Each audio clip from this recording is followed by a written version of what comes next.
2025 has been a great year, not just for gaming but for my YouTube channel too. We've grown a lot, and it still feels like things are moving in a really good direction. Doing YouTube also meant I got to play way more games this year than usual, and that's fully because of you guys. So seriously, thank you. I really mean that. This year I played a shit ton of games. Some were new, some were older games I finally got around to. I mean, I even dipped into horror of all genres, which is crazy because I often avoid horror since I am a big pussy, but hey, growth I guess. So in this video I want to rank every game I played this year. And yes, it's a lot, somewhere between 36 and 40 games. I don't remember the exact number, but it's up there. We're gonna go through them in the order I played them, starting back in January and ending in December. And I'll also be placing them all into a tier list I put together. Now, since there's so many games to get through, I won't be going super in depth on every single one, otherwise we'd be here forever. So with that said, grab some popcorn and let's jump into January and start with the games I played at the beginning of the year.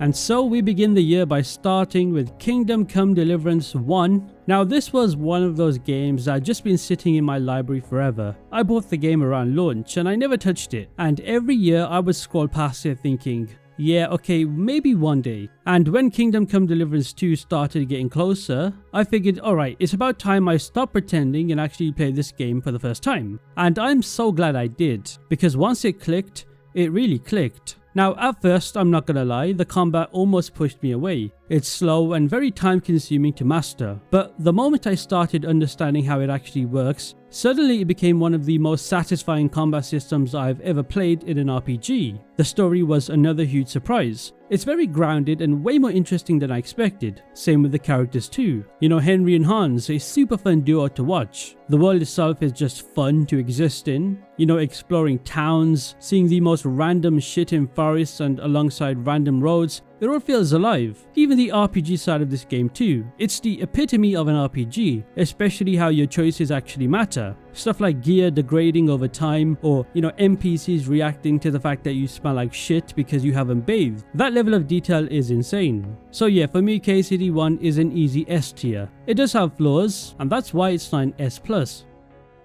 And staying on the topic of Kingdom Come Deliverance, I played KCD 2 on release, and this game is my game of the year. And I put this in S+ tier. For me, this is the closest thing to a perfect RPG I've played. It takes everything that KCD 1 did right and just straight up makes it better. The combat feels more refined without losing that weight and realism. The RPG systems are deeper and the progression feels way more natural. I mean, even the story hit harder for me this time around, which is saying a lot because I actually like the first game's narrative a lot. Now what's kind of crazy is how little credit this game gets in wider conversations, and I think that's just because this game came out so early in the year. Recency bias is real, and this game is definitely getting hit by it. And it does show with how Expedition 33 somehow won the best RPG over Kingdom Come Deliverance 2. But when you actually sit down and play it, it's obvious how special it is. The level of realism and immersion here is on another level compared to almost everything else I've touched. And the budget is even crazier. This game was developed, by the way, at a cost of $40 million, and it feels like something that should have cost 5 times more. It really just proves that, once again, European studios know how to make the best RPGs that respect your time and intelligence. You know, companies like Warhorse, Larian, and CD Projekt Red just get it. So yeah, no contest here.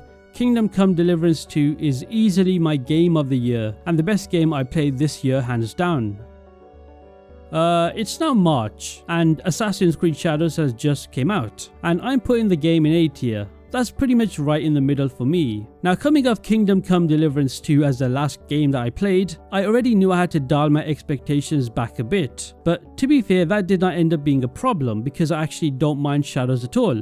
Which is kind of funny to say, especially if you've seen my tweets about the game. You already know how I've been talking about it. My main criticisms with this game is the terrible post-launch that this game has. Anyway, I'll keep this one quick. Overall, Shadows is a good game. The combat feels great, the stealth works very well, and even though the parkour got updates, which is crazy to say by the way for an Assassin's Creed game, it still fully doesn't click with me because the environments are just not built for parkour. The story was mostly whatever, but the Yasuke parts really stood out and were genuinely well written. On the flip side, the DLC was shit, so I straight up don't recommend playing that. And that's the short version. Solid game, definitely not amazing, and I don't see myself touching this game anytime soon, especially after dumping over 150 hours into it. And with that said, let's move on.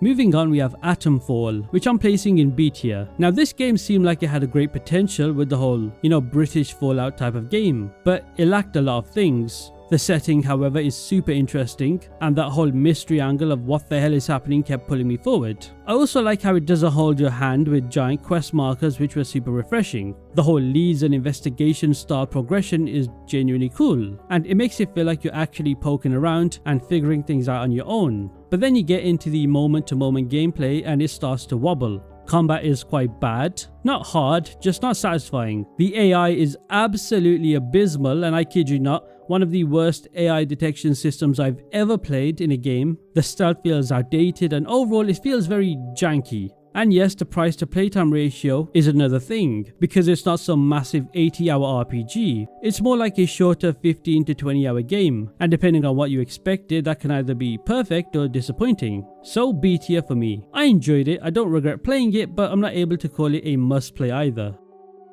The first, Berserker Khazan, is the perfect definition of an okay Souls-like game. I placed it in the B tier. Now I love my Souls games and Souls-likes. I played them all, multiple times, and this was a decent copy of the genre. And before anybody starts typing, B tier is not a bad tier, by the way. Remember that this is just based on enjoyment, and I enjoyed other games over it. I liked Khazan and had fun, but it's not groundbreaking or anything special. Because here's the thing, Khazan is super rewarding. It's got that Sekiro style pressure where you're learning patterns and you can literally feel yourself getting better attempt by attempt. The parry and dodge rhythm is satisfying. Bosses are quite good, and I actually like that there are a few weapon types because it pushes you to keep mastering what you're using instead of swapping every 10 minutes. But it also does have issues that kept me out of putting this in A or S tier. The story did absolutely nothing for me. It's some generic revenge stuff and the characters weren't enough to carry it. The game also tosses a lot of systems at you. Loot, upgrades, crafting, all of that stuff, and it feels like an extra annoyance instead of something I was excited to engage with. So yeah, B tier. Just don't go in expecting it to be on the level of the absolute best in the Souls-like genre like a Dark Souls 3 or Lies of P or even an Elden Ring, because it's nowhere near that.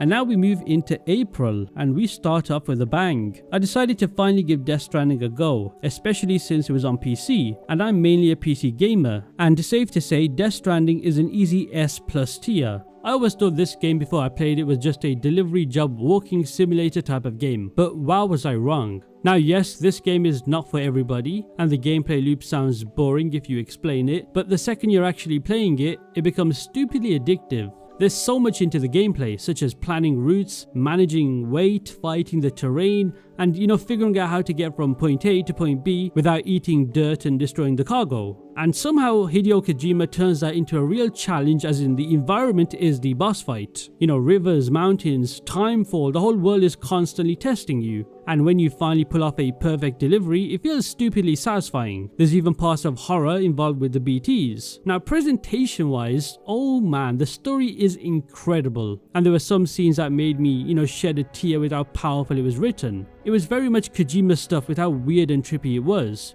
The music playing by Low Roar is incredible, especially when you're, moving around through the world. So yeah, this game is definitely not for everybody, but for me it's a straight S+ tier. A masterpiece. Keep on keeping on.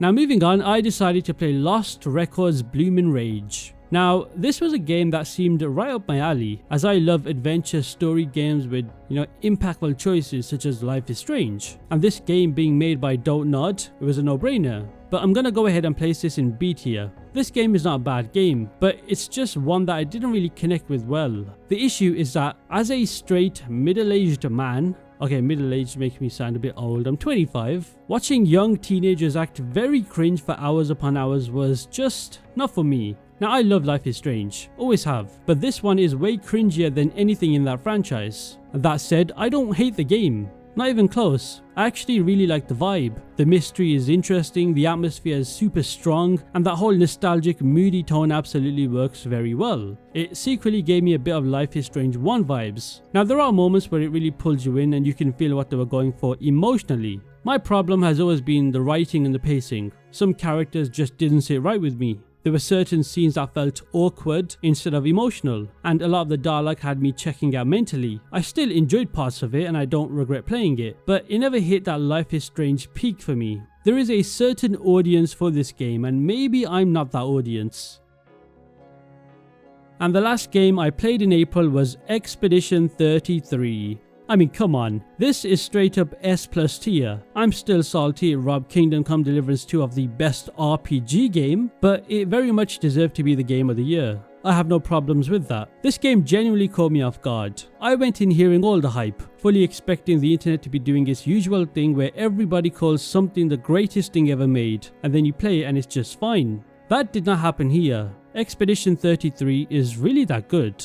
First off, the story grabbed me almost immediately. The whole theme of the world being a painting and the countdown was super unique, and I've never really played anything like that before. The presentation, for it being recorded on literal iPhones, was superb, and it puts to shame AAA companies who struggle to do the bare minimum. Ubisoft. I already love turn-based combat, so I knew I would like this a lot, and I did. The idea of having dodge and parry mechanics keeps you locked in at all time. I will say it's not my favourite turn-based combat in any game. I do think games like Persona 5 and Infinite Wealth are clear in their combat, but Expedition 33's combat is still fantastic.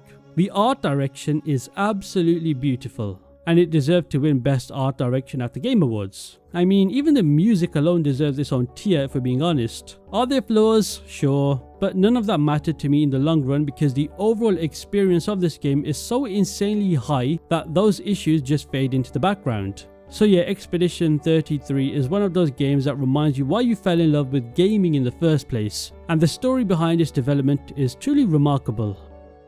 I'll make this one quick, simply because I dropped it. I'm gonna place Tainted Grail: The Fall of Avalon in C tier. Not because this game was bad, but just because I dropped it. It was a decent game, but I just didn't feel like it was anything innovative to the point where I wanted to keep playing it. A great lengthy game to sink your time into, but not for me. Maybe I'll get back into it sometime next year when I have a lot of free time, but for now it's not a game I must play.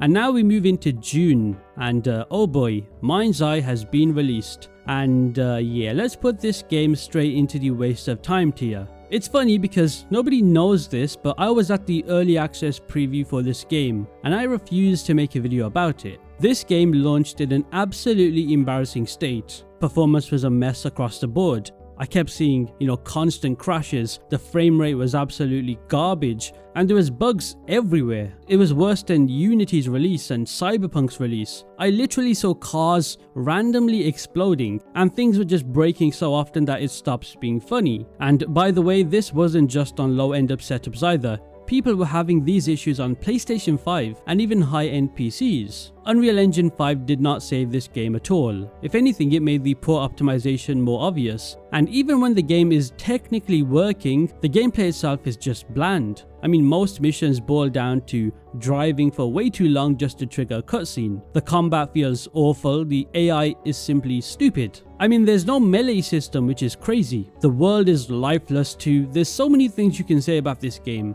and most of it's negative. There's barely any positives. And speaking of barely anything, there's barely anything to do in the game. It feels like a city that exists just to look at. And even that part is not impressive whatsoever. So yeah, waste of time tier. It's not a disappointing game in a missed potential way, but it's disappointing in a why did this even release like this way. In fact, I think you can only skip it because I'm pretty sure they removed this game from the storefronts if I'm not mistaken.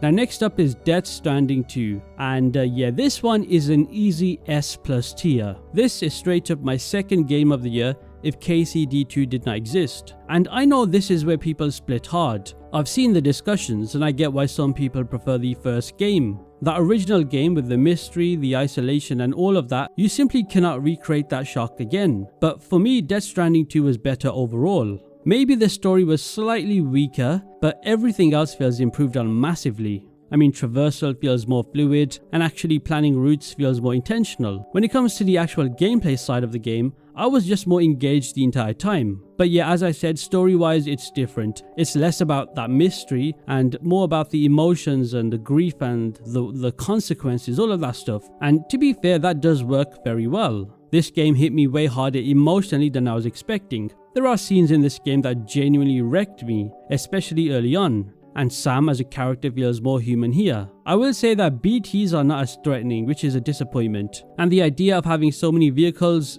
kind of made things way easier than it should have been. The world also doesn't feel as hostile as the first game, but I don't think that's an accident. The entire point of the sequel is that the world has changed, connections were made, infrastructure exists. The journey isn't supposed to feel as lonely anymore, and I actually love that contrast between the two games. So yeah, S+ tier without hesitation.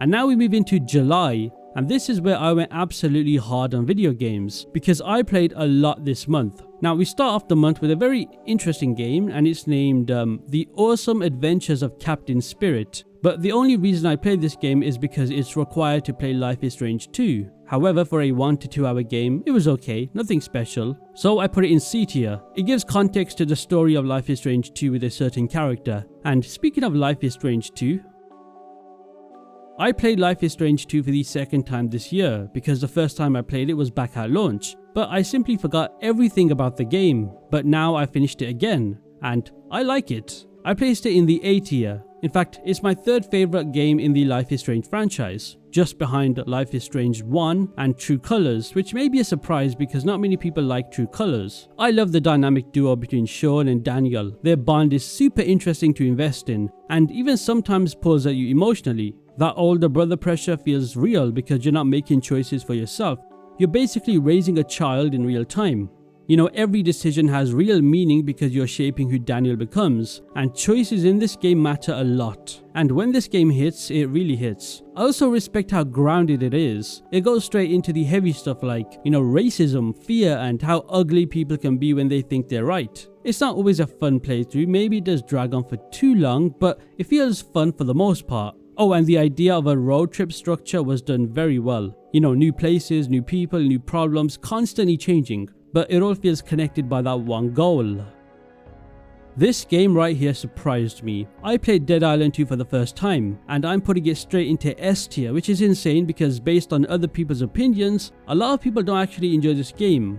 Now here's a funny story. When I first played this game this year, I installed it a few hours in, but I decided maybe I was being too harsh and tried it again. And now I absolutely love Dead Island 2. First off, the graphics are incredible. I don't know how it looks so good. I think it's something to do with baked lighting or something, but it's almost photorealistic in a lot of ways. Now the theme of this game is basically a vacation postcard version of hell, and that whole theme carries the whole game. The smaller mini open world zones are a smart move too, because Los Angeles in this game is incredibly detailed, and the freedom to wander and poke around is done very well, especially without the usual open world bloat, where you spend half the game running around to the fun. The story is pretty decent too. It's nothing too crazy, but I love the characters. They are so memorable. The replayability that this game offers is great too because of how many characters you can choose from as your protagonist. But the real reason it lands in S tier is the combat. The flesh system is disgusting in the best way. Every single hit with every type of weapon has so much weight, and every weapon feels like it's doing something meaningful. And then you pair that with the insane dismemberment, and it's super satisfying. Now sure, it can get a bit repetitive, especially if you mainline the game for hours, but the breaks between doing side content in this game and the main story is the way to play it. Oh, and the DLCs are fun too.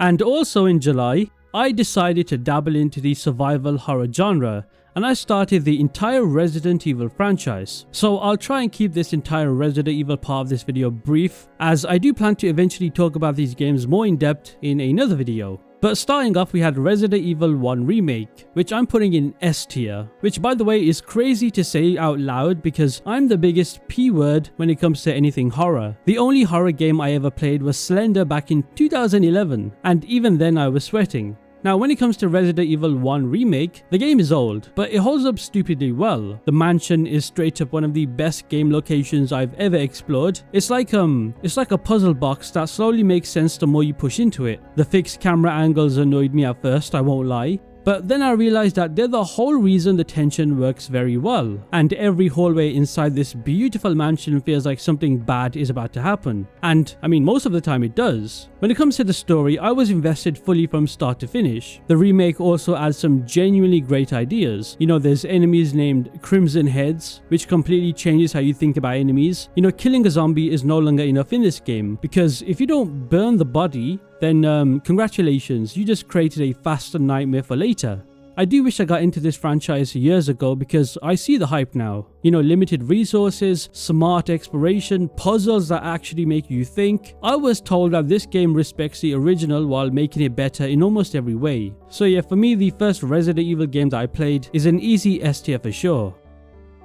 Now next up is Resident Evil 0, and this one is a B tier. Now, I don't hate this game at all, but coming straight off the high from Resident Evil 1 Remake, this one definitely feels like a step down. You can tell it's still very much classic survival horror. The atmosphere is there, the same camera fixed angles work very well, and visually it still looks very good. I thought the opening train section is easily the highlight of the game for me. That whole setting is creepy, and it pulled me in immediately. I also like the idea of the dual protagonist system with Rebecca and Billy. Switching between them for puzzles is super cool, and if you think about it on paper, it's a very smart evolution of the formula. But unfortunately, the problems start stacking up because the inventory system, oh my god.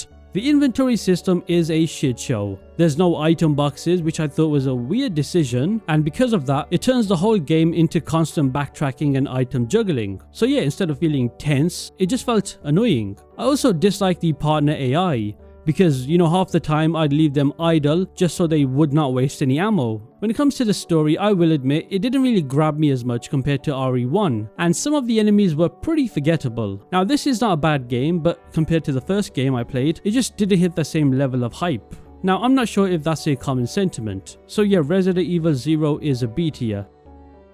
Moving on, we have Resident Evil 2. Now, I played the remake, so sue me if that's somehow considered offensive to the Resident Evil franchise. And man, I love this game. I think it might be my top 3 Resident Evil games of all time, so I'm putting this one in an easy S+ tier. Now this game is actually ridiculous in how good it is, and this was the moment where everything fully clicked for me with this franchise. If Resident Evil 1 made me understand the appeal of the games, then Resident Evil 2 Remake made me a fan for life.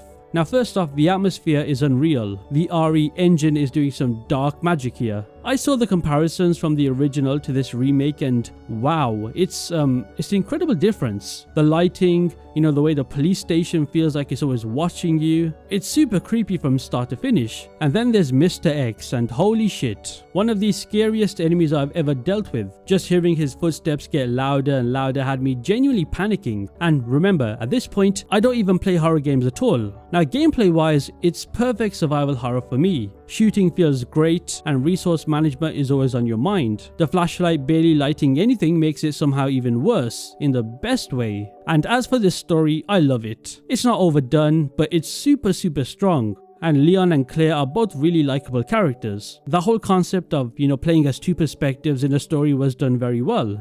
And even the characters that were involved in the story, like Leon, Claire, Ada, who I'm a big fan of by the way, and even Sherry. So yeah, Resident Evil 2 Remake is an easy S+ tier for me, no doubt. Moving away from the RE2 remake, my next game was Resident Evil 3. And before I went into this game, I knew that this game wasn't really liked that much, but I don't know why that's the case because I like it. In fact, I'll put it in A tier, which is quite good. Now this game leans way more into action, and the actual gameplay itself is very satisfying. I like the characters involved in this game, and the story was pretty good. Now I will say the big complaint everybody has, and I also agree with this, is that the story is very short, like surprisingly short. It also feels more linear, and you don't get that same feeling of being stuck in a big interconnected place like the police station or the mansion. It's more like you're being pushed forward constantly with new locations, which is cool for pacing, but it does mean less exploration and, less puzzles, which then kind of reduces its survival horror game. That said, I still really enjoyed it, and a big reason is Carlos. I love Carlos in this game. He's like the one character in Raccoon City who actually feels like a real person, and his sections were some of my favorite parts in the whole thing. And then there's Nemesis, and holy shit, Nemesis is terrifying. Now Mr. X from the previous game is scary, but Nemesis is scarier to me because of his speed. Mr. X is somebody that stomps around very loudly and you can hear him from a mile away. However, Nemesis sprints, and when he shows up, it feels like you have a few seconds to get the hell out of there before you're dead. Okay, moving on, we have Resident Evil 4. And by the way, these are straight back to back to back to back. I did not even take breaks. Now again, I played the remake of this game, and this one is an easy S+ tier. I think the common sentiment is that this game is like the best in the franchise, I think. But for me, I think it's probably a top 4, which is still 10 out of 10 by the way. These games are all incredible. Anyway, Resident Evil 4 was superb. This game feels like the perfect middle ground between survival horror and full-on action, and it's done in a way that never feels mindless. Everything about it just feels super well thought out. The controls are modern this time around, aiming and moving actually works like you would expect it to, and the combat is pretty cool. It has some upgrades that make it super fun to play. Also, the theme of this game, the atmosphere, it was way darker than I expected. That whole countryside vibe is super creepy, especially towards the start of the game when the entire town is chasing you and then the church bell rings and they just stop. At that point, I realized I was playing something insanely different compared to the past RE games that I played. And I gotta give it credit for the character work too. Leon is a fantastic character, and I thought he was upgraded upon compared to RE2. And I think this game was his peak, if I'm not mistaken. Ada and Louise, that whole storyline was done quite well. And I mean, it even got a bit emotional at certain times. Ashley though is a bit annoying. I'm not sure if she's even worse in the original game, but in the remake I just didn't really like her. I did like her gameplay though for that one medieval knight escape sequence part of the story, which was fun. But that's about it. When it comes to the boss fights though, this part surprised me because of how varied it is. I mean, there was the big giant monster thing at the end. There was a Chief Mendez, which was cool, but not as terrifying as a Mr. X or Nemesis. That Krauser fight with Leon I thought was cool, especially with the dynamic. And I didn't really like the small annoying guy named Salazar. I thought his fight was just, tedious as hell. But the game is overall great. Oh yeah, and the DLC, Separate Ways, was fantastic. Anything with more Ada is always a welcome to me. Now here's where I think the franchise kind of went in a weird direction and then picked back up later. I put Resident Evil 5 in A tier with Resident Evil 3. Now I like this game, but I can definitely notice that this game is aging for the worse, and it does need a remake like the previous games. I'm not too sure if it's being remade right now, somebody can let me know. But all in all, it's a very unique game and unlike anything I've seen at that point. Now I do get why this game is divisive, because it's barely trying to be scary. In fact, I would say this is the least scariest game in the franchise. This is Resident Evil going full action mode, and if you're expecting spooky hallways and slow dark tension, then you're gonna be disappointed. But if you accept it for what it is, it's a really fun game. The biggest thing is the co-op design. This game feels like it was built around having a partner with you at all times. You constantly trade items and cover each other. I mean, the entire premise of each puzzle is basically teamwork, and I think it works well. If you play it solo, the AI can be a pain sometimes. Shiva will just, waste ammo and more frustratingly stand in the worst spot possible at all times. Now I played this game with a friend, so I didn't really have the solo experience to go off. Also, the presentation was kind of shocking for its time. The environments look great, and I do think it runs quite well, especially on PC, which is what I played. Now when it comes to the story, it's very good. It is a long story, but it's full of quality moments. For example, Wesker, I'm pretty sure he's in his absolute peak here. The game is dumb in a fun way too. I saw that boulder punch meme for a long time and never understood what it meant or where it came from, until I played it this year, and wow is it stupid. So yeah, A tier for me. It's not the scariest game or the most complex Resident Evil game, but it's a fun one to play. This one will piss so many people off, but I played Resident Evil 6 and I dropped the game about 4 hours in. So for that reason, it's going in the bottom tier. Now for those 4 hours, I did not enjoy this game at all, and maybe I gave up on it too early, sure. The biggest problem is that this game doesn't feel like Resident Evil anymore. It feels like Capcom wanted to make a Hollywood action game first, and then just slap zombies on it after. And holy shit, the quick time events were so poorly done. I mean, you'll be in a cutscene, and then suddenly the game is like press 3 buttons in half a second or die. The story also wasn't interesting to me, it didn't hook me at all. It's doing way too much with too many characters, and I wasn't invested in any of it. Maybe it gets better later on, maybe the combat clicks if you stick with it, but I don't want to do homework to enjoy a game. Now, after dropping RE6, I decided to take a break with that franchise, and I played Wuchang Fallen Feathers on release and completed it. Now, this was an okay game, so I'll put this at B tier. This game is weird because, on paper, I should absolutely love it. I played pretty much every Souls game and a ton of Souls-likes, so I'm not somebody who bounces off difficulty easily. I like getting my teeth kicked in. But with Wuchang, a lot of the time it didn't feel hard in a satisfying way like most Soul games are supposed to. This one felt kind of cheap. The combat itself is actually very good. When it's working, it's flashy and expressive. The skill tree is one of the best parts of the game. Being able to respec freely and experiment is great, and the level design is genuinely impressive. But the boss design is where it started losing me, and for a game of this genre, that's supposed to be the most important part of the goddamn game. The difficulty spikes are all over the place. Some bosses barely push back, and then suddenly you hit a wall where the boss is insanely aggressive, barely giving you room to heal, and hits like a truck to the point where it's cheap design. The slow healing of your character and the slow recovery animations just make that so much worse. This felt like a game that the developers did not playtest whatsoever. There's a really good game in here, but the balance issues held it back for me. And now we move into August, and Mafia The Old Country released, and this was a game I was excited to play because I absolutely love Mafia. I mean, who doesn't? But I'm actually putting this in A tier. Now this game is flawed, like very flawed. First off, the gameplay is atrocious, and that is something that needs to be improved on for future Mafia games, because it's all good having a great story for your game, but it's a game, not a movie. The gameplay is simply very dated, and at times it absolutely feels like a PlayStation 3 era game. Now, what carried the game is of course the story and the atmosphere. Early 1900s Sicily is such a strong setting to go to, and they nailed it as expected. I mean, I had no doubts about that. The writing is very good, the voice acting is fantastic. In fact, I don't know how Don Tariso never got nominated for Best Performance. And even the supporting cast of characters are great too. Now, even when the plot is predictable, it's still engaging in that classic Mafia way. Enzo himself is not the most exciting protagonist, I'll admit that. He's kind of flat, but the world around him made up for it. The cutscenes are well directed, and the game knows exactly what it wants to be, which is a short, focused, story-driven experience that does not waste your time whatsoever. Now, is the combat repetitive? Hell yeah. Is it basically no replay value? Hell no. I mean, hell yeah. But as a Mafia game, it does exactly that. But it's a AAA game, and standards do need to be set. Now, after Mafia, I decided to dabble back into the survival horror genre, and this time with Silent Hill 2 Remake. I heard great things about this game, and I can confidently say that this is an easy S+ tier. In fact, this is my favorite horror game of all time, believe it or not. My dad used to play the original and he loved it, so he told me that Silent Hill 2 Remake pulls off the hardest job in gaming, which is taking a legendary horror classic and making it feel brand new without losing what made it special. The first thing that hits is the tone of the game. I mean, that iconic fog, right? That's classic Silent Hill stuff. It feels like the town is breathing around you. Even when nothing is happening, you're still shitting bricks because the game makes you feel like something is always watching you just out of frame. Now, gameplay wise, the modded controls are a massive W.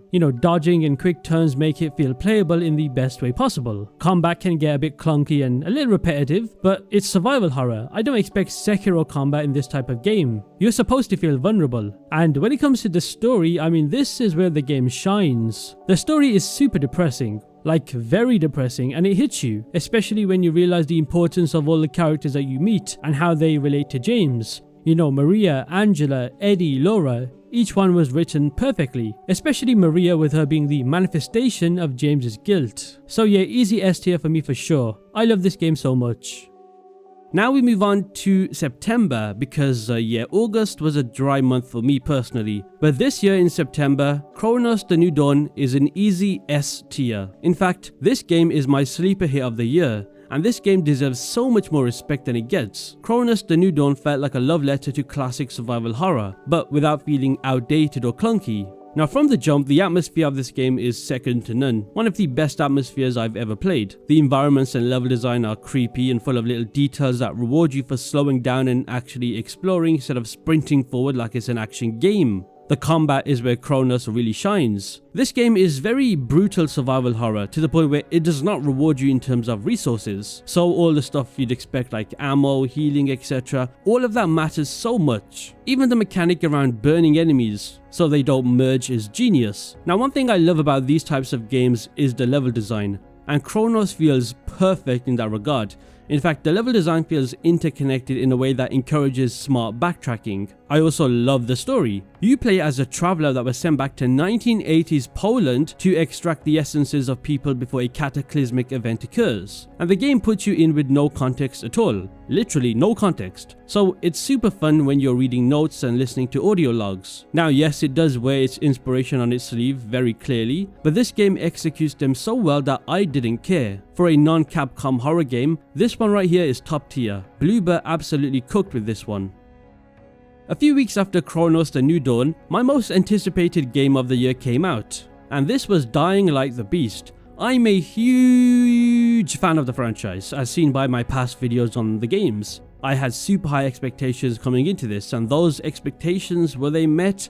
Yes and no. So I put this game in A tier, a decent game. Now at its core, Dying Light the Beast feels like Techland getting back on track. The parkour is once again smooth, the combat has a great weighty feeling to it, and the world design of Castor Woods is quite fun to explore surprisingly, especially at night when it's absolutely terrifying. But what surprised me though was the presentation. I did not expect to see third-person cutscenes of mocap, but Techland handled it quite well. Old Town was also a bonus, easily one of the best areas to explore, and even though the side quests don't hit the same highs as Dying Light 1 and Dying Light 2, I still had fun with them. And then there's the story. Most of the story, in fact like 80% of the story, is very mediocre, but only the very end is where it got good. The last few missions had some of Techland's best storytelling ever. Oh yeah, and the structure also gets annoying because, the game keeps sending you back and forth across the whole map for main quests and side quests. I didn't really like that open world areas push you into using your car a lot, because the car makes travel less engaging compared to when you're properly parkouring through tight spaces. Now boss fight wise, it's a mixed bag. While Chimera fights are cool at first, there's just too many of them. So yeah, overall Dying Light the Beast is a middle of the tier for me. A good game but nothing amazing. Oh, would you look at that, we're back with Resident Evil. And this time I decided to pick up on the franchise and play Resident Evil 7. Now compared to 6, this was incredible. I put this game not in S tier but S plus tier because this game understood something very, very important. You see, horror comes from feeling weak and uncomfortable. The moment that you step into the Baker house, the game locks you into this nasty, oppressive atmosphere that never lets up. The first person perspective was such a smart move because everything feels closer and way more stressful. It's different now because you're not watching a character be scared. You are the character that's being scared and trapped in that house. Now the Baker family absolutely carries this game. That whole family is some of the best characters this franchise has had. I mean, Jack is terrifying in that relentless stalking way. Marguerite is straight up nightmare fuel when she's transformed. And then there's also Lucas, who's just unhinged and batshit crazy. These characters feel disturbed, and that makes every encounter work with them very well. Gameplay wise, it feels like classic Resident Evil again, and I'm glad it got back to this after Resident Evil 5 and 6. This game has, limited resources, key items, inventory management, all of that matters so much. I do disagree with the stance where I saw people say, the boat section of this game isn't as strong as the house, because to me, I found that part of the game just as good. Maybe that's a hot take, I don't know. And finally, for the Resident Evil franchise before Resident Evil 9 comes out, I played Resident Evil 8. Now this one might be my second favorite behind Resident Evil 2. I'd say this game is that perfect sweet spot between RE7's creepy ass dread and RE4's momentum. The first hour already has so much going on, both in the story and in the actual gameplay, and once you're inside the village, it feels like this weird fairy tale survival horror playground where every single path has a secret and every shortcut matters. Of course, the castle is the obvious flex, not because Lady Dimitrescu is, mommy, but because the whole place is perfect, tight, classic Resident Evil map design with the usual backtracking and that constant, wait, I swear there's something I mixed feeling. Then the game keeps switching without falling apart. House Beneviento, oh my god, House Beneviento is easily the scariest part of any game I've ever played, which in terms of horror isn't that much, but sure. Especially with that big baby that appeared out of nowhere. I even recorded my reaction a few months ago, just take a listen. because that baby was slow. Oh my god, what the fuck? Oh, why are you over there? Oh, you changed direction. There's also the morale part, which is just disgusting but also fun to play. And then I believe the factory is the last part, which was also great. I would say combat in this game is probably the best, or maybe it's between this one and Resident Evil 4 because, you know, Leon can parry with his knife. I do love the concept of upgrading weapons, and even the Duke, I mean, come on. The Duke is one of the best merchants this franchise has had. The story is fantastic. I mean, the ending hit very hard, and I even like the DLC that came with it. So yeah, Resident Evil 8 is an easy S+ tier for sure, and I can't wait to see Resident Evil 9 Requiem.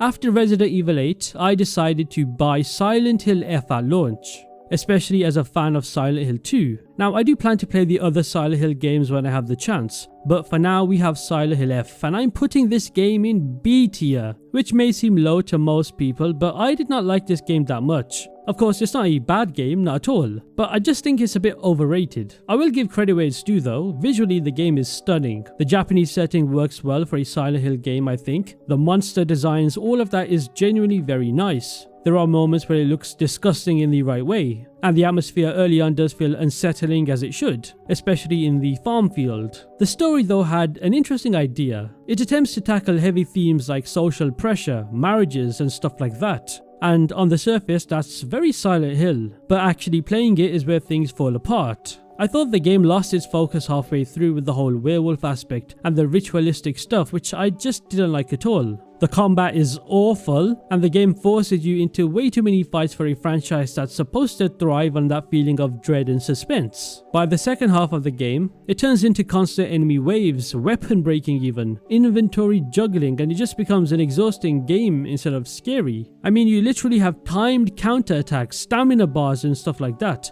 I mean, what am I supposed to be playing here? The other world loses its impact fast and starts feeling like a goddamn chore. Now, I don't think this is a bad game as I said, but it doesn't live up to the hype I saw people giving it. It feels like a decent horror game wearing a Silent Hill skin. And this is coming from somebody that has played one Silent Hill game, but I can still judge this game because I used to watch my dad play this franchise years ago. And now we move into October. And this is where I played a lot of games, and some of my favourite games came from this month, starting off with Ghost of Yotei, and I enjoyed my time with this game a lot, so I'm putting it in S tier. I mean, I actually made a review on this game, so check that out if you have not. But to keep things short, when I heard that this game was going non-linear in its story approach, I rolled my eyes. I usually hate that kind of storytelling, but somehow Sucker Punch made it work. Not only that, they used it to their advantage. Hunting down the Yotei 6, which are the main targets of the story across different regions, feels natural. And the way the story slowly pulls itself into a more focused linear finale actually pays off very well. It's smartly structured, and it kept me invested the whole way through. The world of Ezra though is the real highlight for me. It's not a massive world for the sake of being massive, it's purposeful. And it constantly pulls you into something interesting without shoving icons in your face. Exploration feels rewarding in a way most open world games completely miss. I mean, stuff like, random encounters, side tales, bounties, all of that stuff works super smoothly, and it blends into the main story without ever feeling distracting. Now, okay, the story isn't perfect, and I definitely do prefer Jin over Atsu, but overall the game as a whole is incredible. Ghost of Yotei proves that you can evolve a formula without losing its soul, and for that reason, it's in S tier. Okay, now moving on, we have Firewatch, a game that I thought I played years ago, but somehow I didn't. Now I'm putting Firewatch in S tier. This is basically a story-driven walking simulator game, but the writing and voice acting are so good that it never feels like you're just holding forward and that's it. The art style of this game is something that immediately stands out. I love games when they have these kind of art styles. You're out in this huge, beautiful forest, slowly getting pulled into a mystery, and the whole time it feels weirdly personal because of how natural the conversations are with you and Delilah over the radio. The themes of, complex adult issues as in isolation, love, loss, escapism even, all of that is told very well in such a short time. Now, gameplay is of course very simple as expected. I mean, you're mostly navigating with a map and a compass, exploring and reacting to what's happening in the world. I would even say there's some sort of psychological horror involved, but it's not a jumpscare type of horror, it's suspense, as if somebody is watching you constantly, and they are. And I love that feeling throughout the game. So yeah, Firewatch for me is a short and sweet game. I can understand why the ending of the game may annoy some people, and I do think it maybe annoyed me too, but overall, apart from that ending, I thought the game was fantastic. Next up we have Alan Wake Remastered. Now I played this game only because I wanted to experience Alan Wake 2 because I heard amazing things about that game. But did I enjoy Alan Wake Remastered? Well, yes, for the most part. So it's going in A tier, which is pretty much a 7 out of 10 game. And I put it there not because it's amazing, but because the parts that it does well are really hard to forget. The story is of course the main appeal. It's got that Stephen King meets Twin Peaks theme where every chapter ends like a TV episode and you keep going because you need the next answer. Bright Falls is a great setting too. The environments here and overall atmosphere carries a lot of weight, especially with the way the game uses darkness and also light to make normal places feel threatening. And I'll give it credit, the general combat idea is super cool. Burning away the darkness with your flashlight before you can finish off enemies is a super innovative hook, and it feels great early on. But yeah, after a while it starts to drag. You're running through the same similar forest paths, you're getting jumped by the same few enemy types, doing the same flashlight shoot sprint to the next light loop again and again. It's not a hard game per se, it's just insanely repetitive. So I'd still recommend it, especially if you want context for Alan Wake 2. But just go into this game knowing the story is the star here, not the gameplay. And speaking of Alan Wake, we have Alan Wake 2, which immediately is an S+ tier, and arguably one of my favorite games I played this year. And I mean that in the best way possible, because Remedy basically pulled off the rarest thing in gaming. They made a AAA game that feels expensive and still weird as hell in a way that only they could do. The dual protagonist thing could have been a gimmick, but it's not. Switching between Saga and Alan feels natural and they paced it well so that it all comes back together. Saga's side is like you're in a proper investigation. Bright Falls, which has that small town vibe and you're connecting clues, profiling people, it actually feels like a detective. And then you jump into Alan, and Alan is quite different. It's straight nightmare writer brain. You know, the dark place, the reality bending stuff. I mean, him literally rewriting scenes like he's editing a script while the world is falling apart around him. It's all done very well. And then there's the presentation. I mean, yeah, this is stupidly good. I love that live action stuff. I mean, even that musical moment that should have been cringe but somehow becomes iconic. I've watched it on YouTube so many times I've lost count. The only thing I will knock this game for is the jump scares. The jump scares in this game are so unbelievably cheap, and this game does not need them. I mean, using random faces appearing on the screen with loud bangs was so stupid. I get the context of it, it's because you're near danger, but I thought it could have been handled way better. But apart from that, the game is peak. It's a 10 out of 10 game.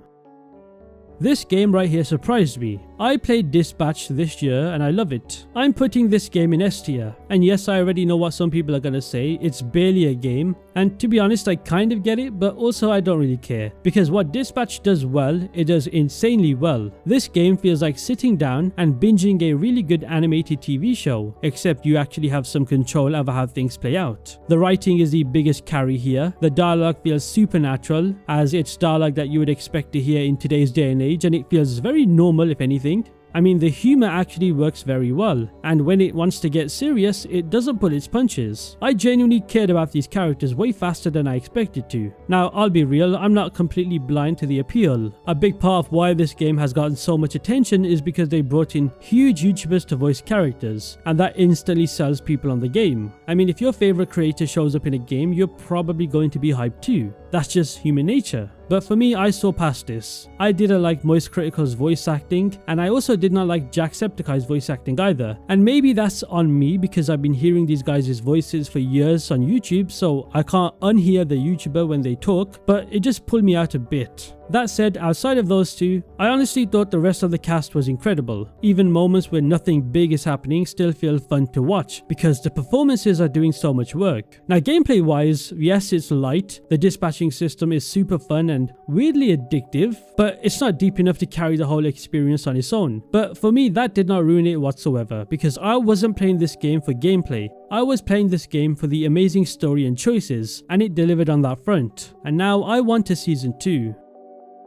And now we move into the final month of the year, December, and I started with an indie game I think named This Bed We Made, which surprised me. So I'm putting this game in A tier. It's a decent game, and the concept alone hooked me instantly. You are not some super smart detective or a cop. In fact, you're a hotel maid in the 1950s cleaning rooms and accidentally uncovering everybody's secrets. You know, that perspective does a lot of heavy lifting. I mean, you're piecing things together through objects, notes, phone calls, even messy beds, all that stuff. It feels nosy, but in a fun way, like you're doing something you probably should not be doing, but you can't help yourself. The story is genuinely good. It leans hard into that noir vibe, with themes around hidden lives and the pressure of that era. Some of it actually hits harder than I expected, especially depending on the choices that you make and who you trust. I do like that your decisions matter. What you hide, what you clean, what you leave behind can completely change how things play out. That said, it's very much a narrative first game, because gameplay is barely there, and the game does hold your hand way too much with hints. Like seriously, the game holds your hand way too much, and that alone dampened my experience from S tier to A tier. It's also very short, which might annoy some people at the full price, but overall it's well written,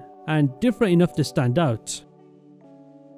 This game, named Karma the Dark World, surprised me a lot. I think it's up there with Alan Wake 2 and even Silent Hill 2 Remake, and I'm not even exaggerating. This game needs more love, and for that reason I put this game in S tier. You see, this game came out of nowhere, and it hits that exact sweet spot of horror I actually like. Not the run and scream for 10 hours type, more the kind that just sits on your chest and makes you uncomfortable the whole time. The atmosphere is incredible. Everything looks clean, but in a dirty, oppressive way, like the world is watching you. It has that Orwell 1984 vibe where you feel small and trapped.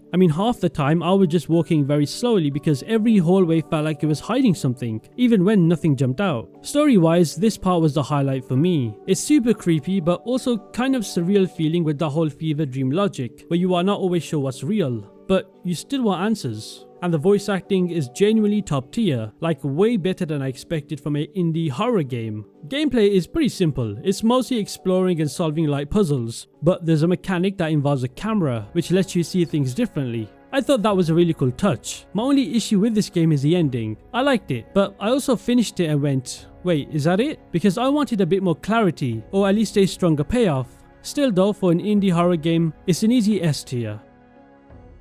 And last but not least, as of right now on December 17th, I've just finished the DLC for Lies of P named Lies of P Overture, which again is an easy S tier. Now, I love Lies of P as a game. It's one of my favorite games of all time. So when the DLC got announced, I went into it with high expectations, and those expectations were met. This DLC felt like the developers heard every compliment people gave the base game and then just cranked everything up. The themes of this DLC are more cold and dark and way more cinematic. The new areas look crazy, like the snowy stuff and the whole circus. I loved the lore and story of this DLC because, this DLC adds so much weight to the story, and it hits harder than I expected. It fills in gaps, as in it reframes some characters, and when you're near the end of the DLC, you already know why it's so good. And it's the kind of expansion where it makes the base game better retroactively. Now, gameplay wise, the new weapons are ridiculously fun.